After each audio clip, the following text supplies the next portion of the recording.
Bismillahirrahmanirrahim. Allahumma rabbi zidni ilma. Dear students, our today's lecture topic is Transmission Control Protocol. As we have discussed about TCP in our previous lecture also, but in that lecture we would not be able to complete Transmission Control Protocols topic. In today's lecture we will complete Transmission Control Protocols topic. TCP is basically used for reliable data transmission. It supports error control as well as it supports flow control. So transmission control protocol is used for reliable data transmission. There is a process of three-way handshake in which first of all connection will be established, then data will be transferred, and after that connection will be disconnected. Flow control. TCP uses sliding window to handle flow control. Dear students, sliding window flow control is a mechanism in which we can transmit data in the form of frames, but at the same time more than one frames can be transmitted. Next point, the size of the window is determined by the lesser of two values RWND or CWND. When the data is transmitted in the form of frames, we can set the window size, and according to that size at the same time more than one frames can be transmitted. Let's suppose if the window size is 7, at the same time 7 frames can be transmitted simultaneously. So next point, RWND. It is the number of bytes the receiver can accept before its buffer overflows, because every device which is receiving device have limited buffer capacity, and if there is no flow control the buffer will be overflow and the data will be lost. Next point, CWND. It's the value determined by the network to avoid congestion. In the previous lectures we have discussed about congestion. Congestion is basically network overflow. When the network is overflowed, we can say the network is congested. So we should control this problem or this issue. Last point, the receiver controls most of the aspects. Normally, flow control or congestion control is deployed on receiving side or destination side. Error control. Dear students, as you know that when the data is transmitted from source to destination, let's suppose data was 10 and the receiver receives the data in the form of 01, so the bits have been changed. These are errors, or this is an error. So it includes mechanism for detecting corrupted segments, lost segments, out of order segments, and duplicated segments. Let's discuss all these segments one by one. Number one is corrupted segment. As just I have told that if the data has changed, let's suppose 1 is changed into 0 and 0 into 1, so these are corrupted bits. And likewise, if there are many bits and all those bits or those bytes or those segments have been changed like this, so these are called corrupted segments. What is lost segment? Lost segment means data is not received by the receiver, so in this case data will not receive. Next is out of order segment. It means if we have transmitted 5 bytes, byte 1, byte 2, byte 3, byte 4 and byte 5, but the data is received by the receiver in this sequence. First byte 5 received, then byte 3, then byte 2, then byte 4, then byte 1. So this is not in order data receiving. So this is out of order segments. Next is duplicated segment. What does it mean? It means that receiver has received a specific segment and sender will not receive the positive acknowledgement. Sender will retransmit a specific segment and the receiver have now duplicated segments. So these are problems or these are issues All these issues must be controlled. All these issues must be controlled by the receiver. Second point, achieved through the use of three simple tools. How we can control errors: checksum is used, acknowledgement is used, and retransmission is used.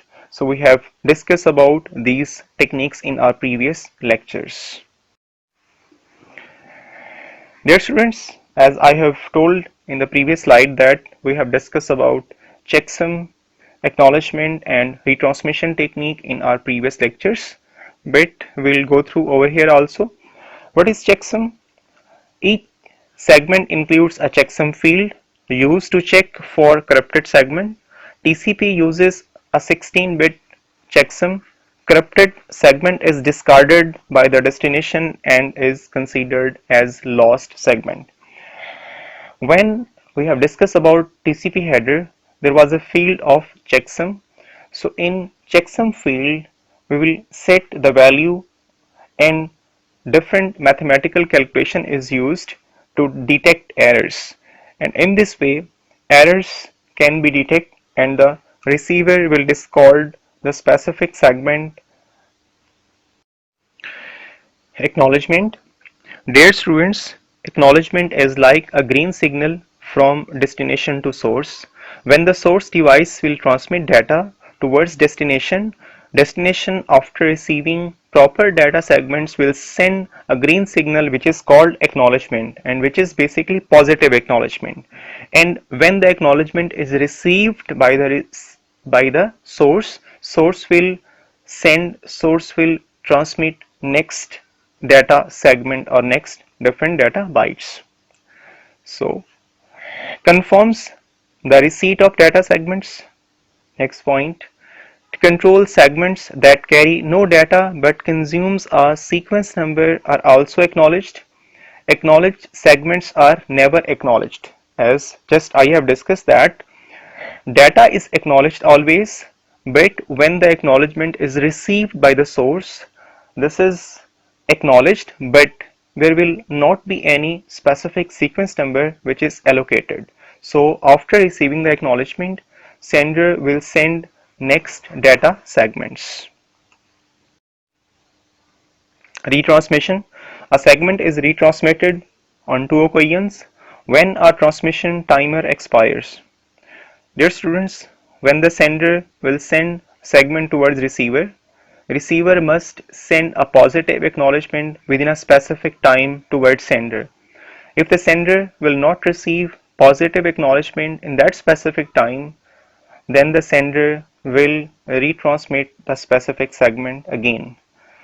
Next point, when the sender receives three duplicate acknowledgement, if the sender will receive many acknowledgement from the receiver side, then there will be confusion, so the sender will retransmit the segment again.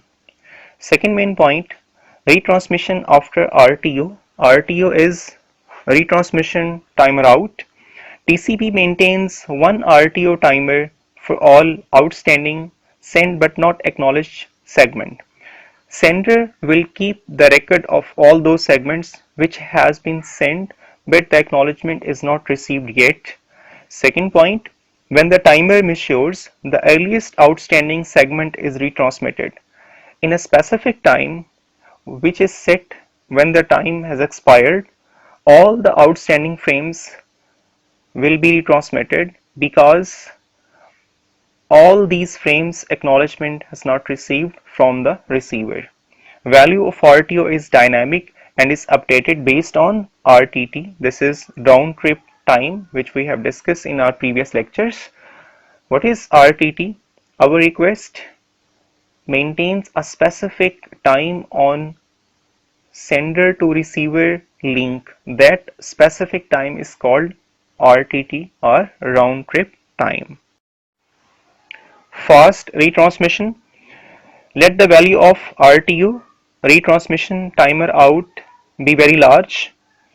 If the value of RTU is set in a very large manner, then there will be a problem which we will discuss in our next 2 points.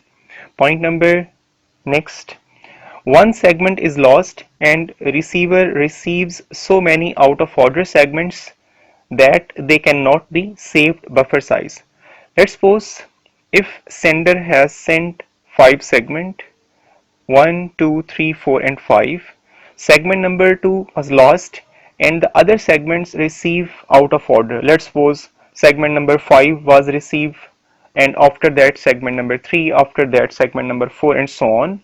So this is a problem which is out of order receiving data. Next point, when the sender receives 4 acknowledgement with same value, 1 original and 3 duplicates, even though the timer has not matured, the fast retransmission requires that the segment be resent immediately.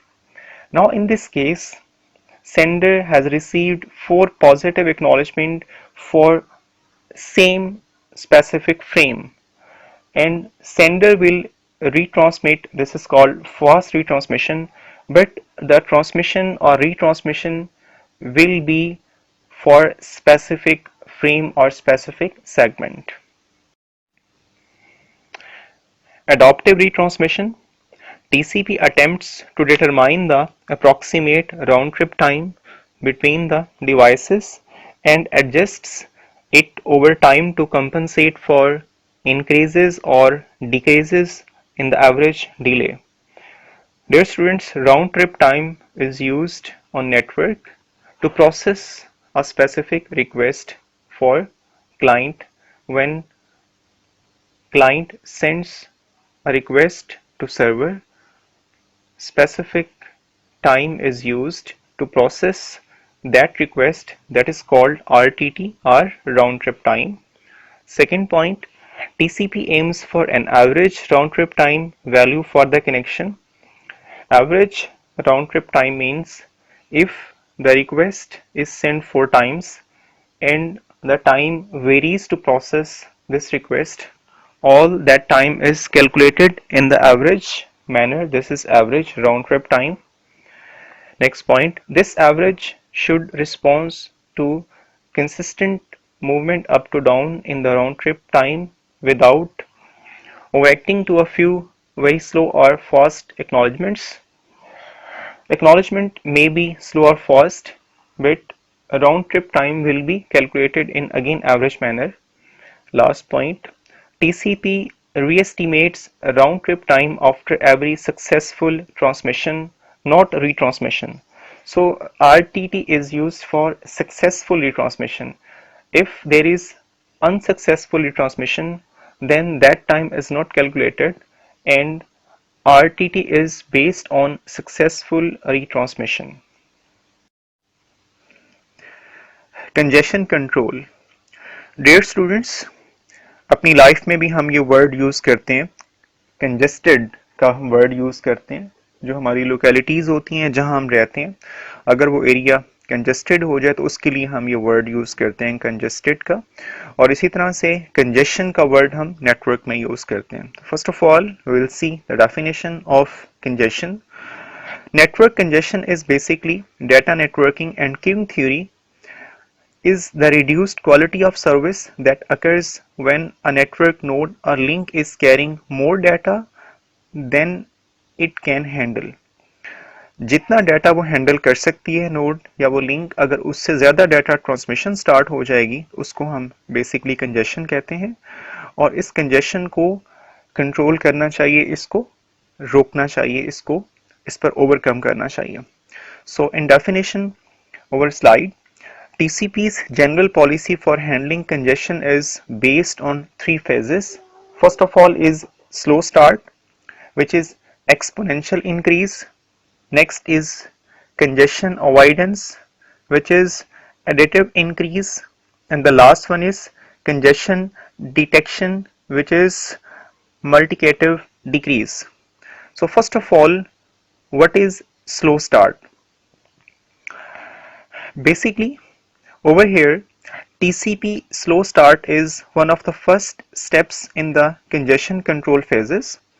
It balances the amount of data a sender can transmit with the amount of data the receiver can accept. So over here, basically sender and receivers receiving capacity and sender transmitting capacity must be balanced. So this technique is used over here. Second is congestion avoidance, which is additive increase.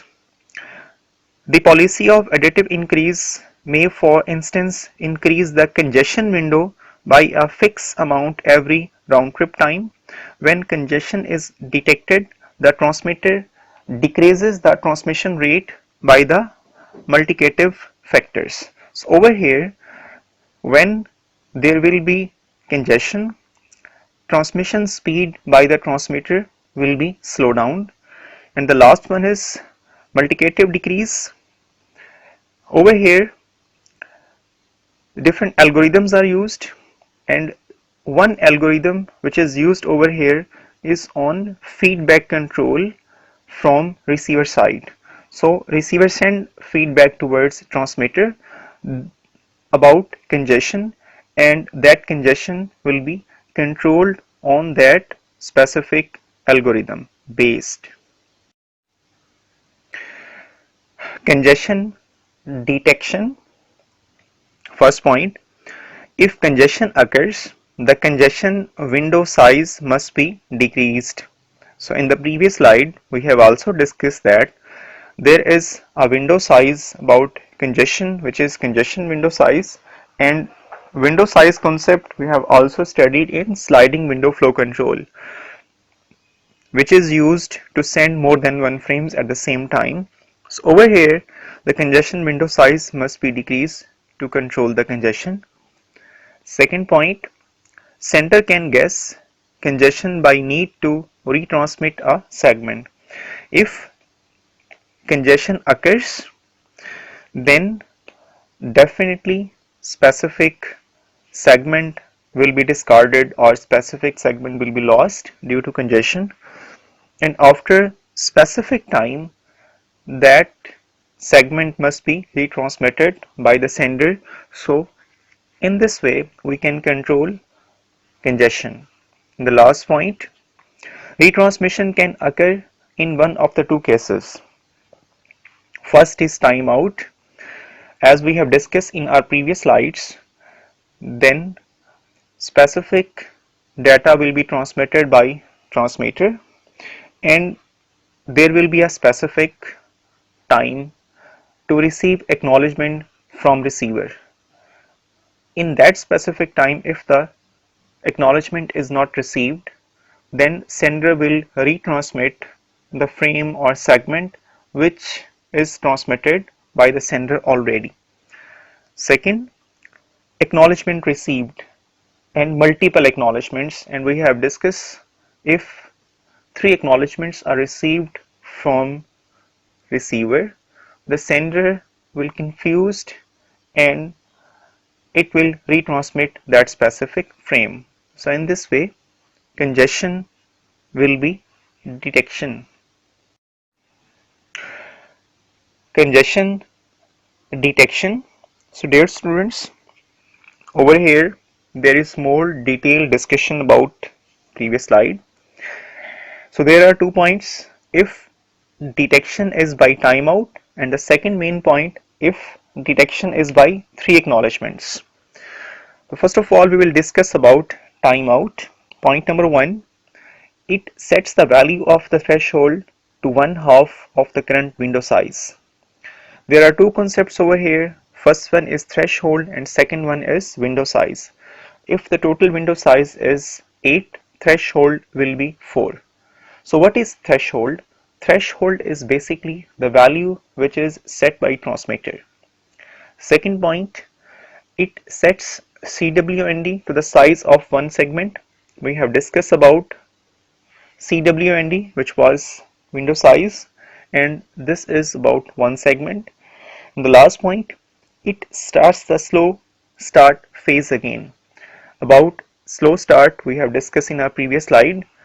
If there is congestion, the sender will start to data sending at slow pace. So in this way we can detect congestion. Second main point, if detection is by 3 acknowledgement, it sets the value of the threshold to 1/2 of the current window size. Again, this is same point. It sets CWND to the value of threshold. It starts the congestion avoidance phase. So over here, congestion avoidance phase is started. So congestion avoidance phase mean when congestion will be detected. Now how we can control that congestion? So we can slow down the data transmission speed. In this way we can control congestion. So there is main one method or mechanism to control the congestion, which is to slow down the data transmission speed.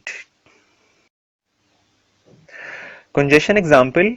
Dear students, this is our last slide of today's topic. Over here, a graphical representation is shown. Congestion window size and time is shown at y and x axis. You can see the time, which is slow start, then congestion avoidance, and then congestion avoidance. Slow start, congestion avoidance, we have discussed about these techniques which are used for congestion control mechanism, and there are spikes for loss detected by timeout. And when the congestion will be detected, transmission speed will be slowed down. So data transmission speed will be slowed down, and in this way we can control congestion. So dear students, after delivering lecture in a class, the teacher say to ask the questions, but as you know that now we are in different online education system, so this is not like possible to ask the question in that manner, but you are always welcome to ask the questions, to post your questions, to post your queries using your Google Classrooms. So try to read your lectures carefully and post your questions so that you may be able to learn all the lectures in a very good way. So dear students, thank you very much for your concentration, for your learning, for your passion. I hope best of luck for all of you always.